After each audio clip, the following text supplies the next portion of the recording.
No final da noite de ontem, a Câmara dos Deputados aprovou aquela chamada MP dos Ministérios. Você se recorda? Quando o Lula toma posse, ele reorganiza o organograma do Executivo Federal, criando ministérios, distribuindo funções, estabelecendo a forma como ele pensa para executar, já que ele é o líder do Executivo Federal, as políticas públicas. Pois é, isso foi feito por medida provisória e tem 6 meses para o Congresso aprová-la ou derrubá-la, deixá-la caducar. Ontem a Câmara dos Deputados aprovou, fazendo um monte de alterações, estabelecendo um monte de mudanças perante o plano original de Lula, e a votação foi bastante larga, 337 votos a 125. Muita gente chamando de Lula o craque do jogo por ter resolvido esse imbróglio, muita gente observando um fortalecimento de Arthur Lira. Olha, o resultado final é: todos ganharam e todos perderam, mas em proporções diferentes. Quais são elas? Esse é o ponto que a gente tem que pensar e detalhar. Lula venceu? Olha, numa perspectiva simples de observar assim a vida, estava com risco de caducar. Reestabelecer aquela estrutura, aquele organograma do executivo que era do governo Bolsonaro. Com todas as alterações, e muitas delas perversas para pautas que eu considero fundamentais, por exemplo, o meio ambiente, o Ministério do Meio Ambiente é completamente esvaziado de funções estratégicas ali de trabalho. O Ministério dos Povos Originários também sofreu esvaziamento. O Ministério do Desenvolvimento Agrário, vinculado aos trabalhadores rurais, ao pequeno agricultor, também foi esvaziado de algumas funções, mas no aspecto macro, a estrutura se manteve. Então, nessa perspectiva, sim, o Lula venceu porque o AMP não caducou. Lira venceu? Sim, Lira venceu, porque ele mostrou força, ele negociou caro essa aprovação no Congresso Nacional, mostrou quando ele quer, a Câmara dos Deputados vota com ele. Então, sim, ele venceu também porque demonstrou força. Agora a gente tem que inverter o olhar.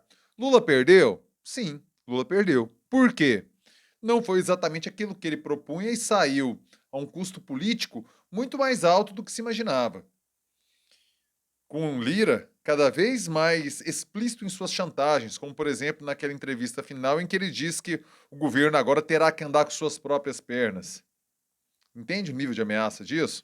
Pois é. Lira perdeu? Também. Ficou muito explícito para o mundo em Brasília de que ele é voraz, ele é sedento, ele não tem limites ao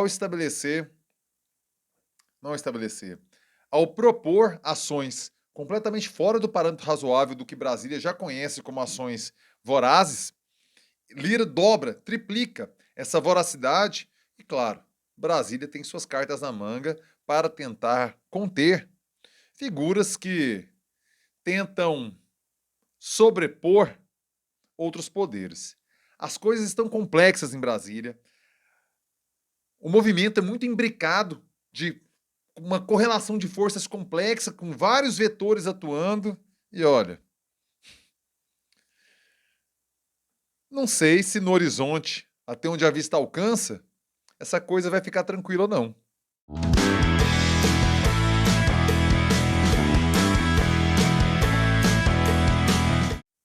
Fala aí, rapaziada, tudo beleza? Bora gravar o vídeo de hoje, quinta-feira, dia 1º de junho de 2023. Eu começo na humildade, no sapatinho, convidando você, sim, no primeiro dia do mês de junho, caso tenha caído por aqui de paraquedas, caso tenha pintado aqui no canal pela primeira vez. Meu filho, minha filha, me dê o prazer, me dê a honra. Inscreva-se aqui no canal, me deu o prazer e a honra de contar com você diariamente por aqui. Muito obrigado pela companhia, muito obrigado pela inscrição. Claro, já deixa o like aí, aquele like ajuda, ajuda muito mesmo, cara, o algoritmo, já deixa aquele joinha esperto. E claro, quer me ajudar a garantir a sustentabilidade econômica e financeira aqui do canal? É muito mole, é muito barato.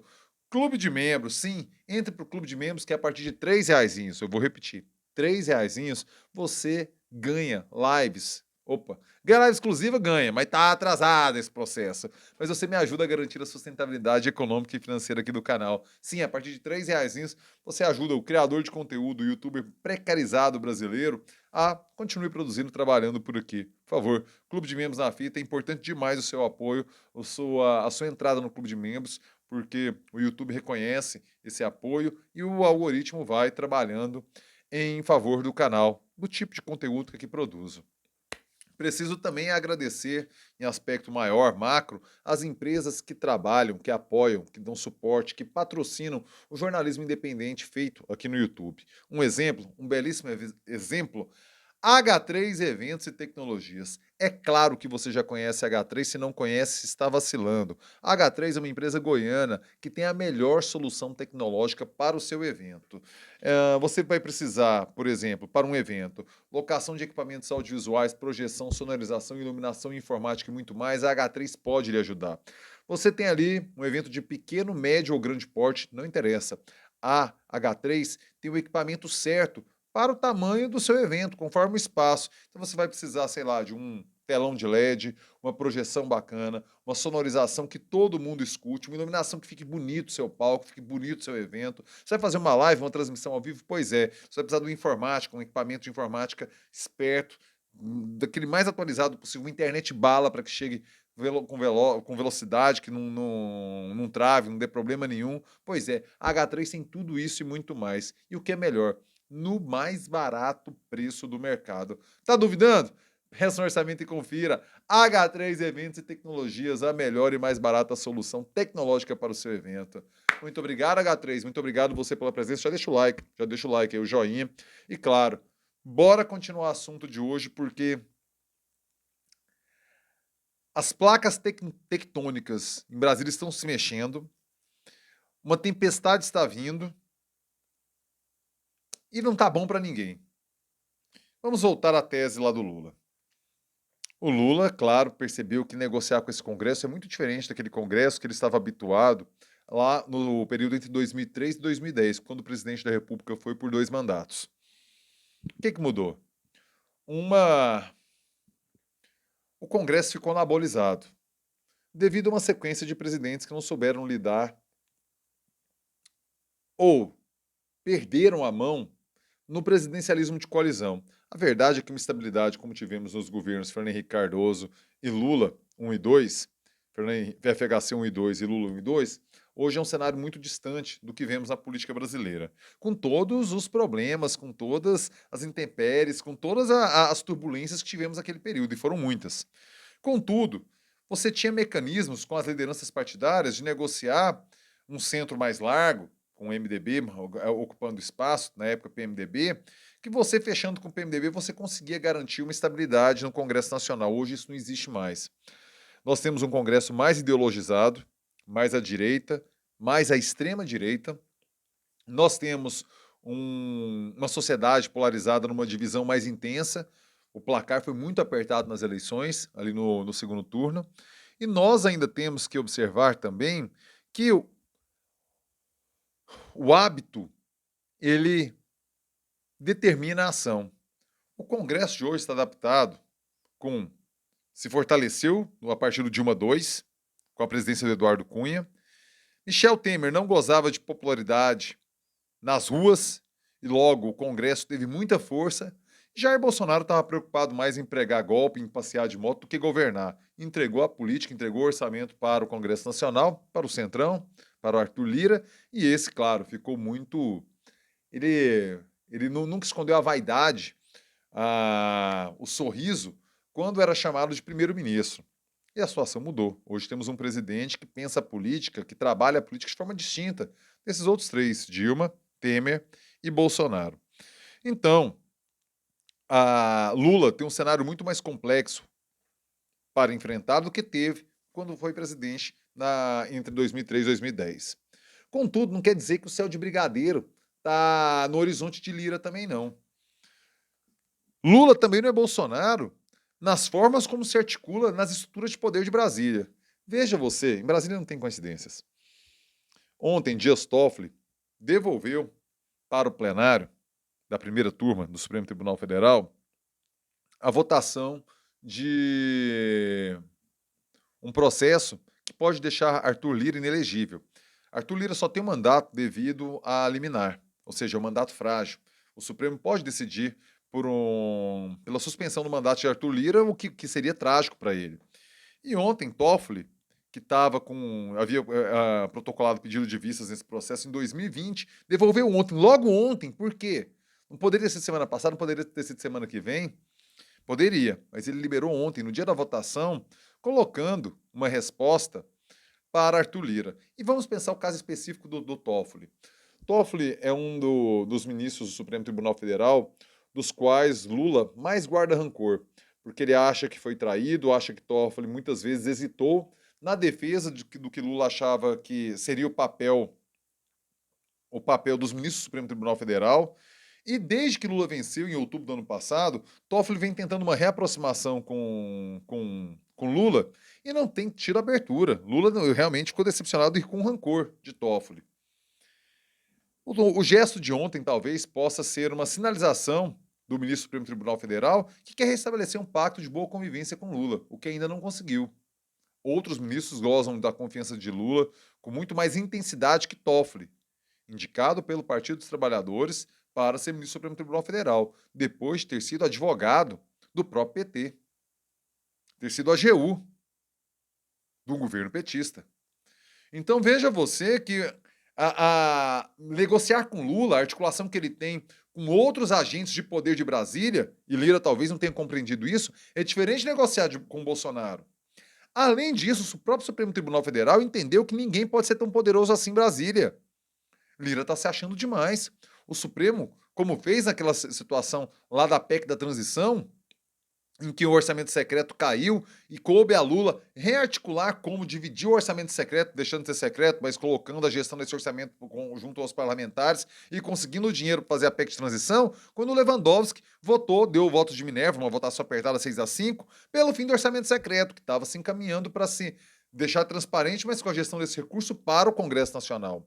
Então Lula tem suas formas de ação também, e Lira tem que entender que não é igual a mexer com Lula. Aí, para a cereja do bolo, hoje, né? Grava esse vídeo, como falei, na quinta-feira, dia 1º de junho, a cereja do bolo. Ação da Polícia Federal dentro da República de Alagoas, que o pau tá quebrando. A gente sabe que a família Calheiros e a família Lira, encabeçando ali Renan Calheiros e Arthur Lira, são inimigos declarados dentro da política alagoana. Hoje a Polícia Federal tem uma ação lá em Alagoas, com mandatos de busca e apreensão, com mandados de prisão, envolvendo aliados de Lira relacionado à verba do Fundeb, de educação. Então veja você que eu acredito na independência institucional da Polícia Federal, então não acredito que isso seja articulado para hoje, essa ação. Acredito que isso já devia estar dentro de um cronograma interno da PF e tudo mais. Só que Lira pode perfeitamente usar isso para tentar revidar, atacar o governo e fazer ligações. Pô, a Polícia Federal, vinculada ao Ministério da Justiça, do Flávio Dino, no momento em que estou em atrito com Lula, pode ser. O fato é que todo mundo tem o que perder. Todo mundo ganhou e perdeu. Lula perdeu mais. Só que Lira também não fez uma goleada e não foi numa briga que ele saiu sem escoriações. Ele saiu com escoriações. Esse movimento do Supremo, esse movimento da PF, tudo é complicado para Lira. E aí, né, cara? A gente tem que compreender que o mandato do Lira acaba antes do Lula. O mandato do Lira acaba final de 24, do Lula acaba final de 26. Talvez a coisa esteja se encaminhando para uma relação conflituosa pelo próximo ano e meio, e quando o Lira não puder mais ser candidato à reeleição, no final de 26, perdão, no final de 24, 25 e 26, o Lula tenta uma composição e traga um nome mais amistoso à sua convivência. Eu sei que não está fácil para ninguém e teremos um período de muita turbulência até as coisas entrarem nos eixos novamente. E se Lula teve uma boa notícia hoje, foi a divulgação do PIB. A previsão era de 1,6%, foi de 1,9%, um crescimento maior do que esperado e uma calma na economia, o aumento de popularidade do Lula perante a sociedade, sim, pressiona os parlamentares a tomarem decisões diferentes daquela que tomariam quando o governo está sob ataque e com baixa aprovação popular. Veja você a complexidade, quantos vetores de força atuando nessa conjuntura de Brasília. Sim, a política é para adulto, a política não é para imberbes. E aqui a gente está falando de política em altíssimo nível. Tanto que o Lira, altíssimo nível de articulação, estou falando de qualidade, entenda. Tanto que o Lira chega, depois de entregar a vitória da MP dos ministérios para Lula, fala: agora o governo terá que andar com suas próprias pernas. Ameaça maior que essa, eu desconheço. E quero saber sua opinião. Comentário aqui embaixo. O que você tá achando dessa zona toda de Brasília, meu filho? Minha filha, qual a sua opinião sobre isso? Por favor, comentários aqui embaixo. Chegou até aqui, like esperto, like maroto, like que fortalece, like que faz o vídeo chegar mais longe. Deixa agora seu like, joinha. Pô, se chegou até aqui é porque você gostou, né? Deixa o like. Vacilo não deixar o like, meu filho. Quer me ajudar a garantir a sustentabilidade econômica e financeira aqui do canal? Já falei lá atrás do clube de membros e tem o Valeu, essa gorjetinha aqui embaixo. Pay, valeu. Gorjetinha na fita, gorjetinha na veia, meu filho. E claro, tem o Pix. pablocosta.gmail.com, Pix.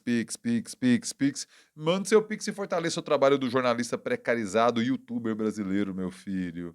Beleza? Uma ótima quinta-feira pra você e termino com um clássico. É nóis.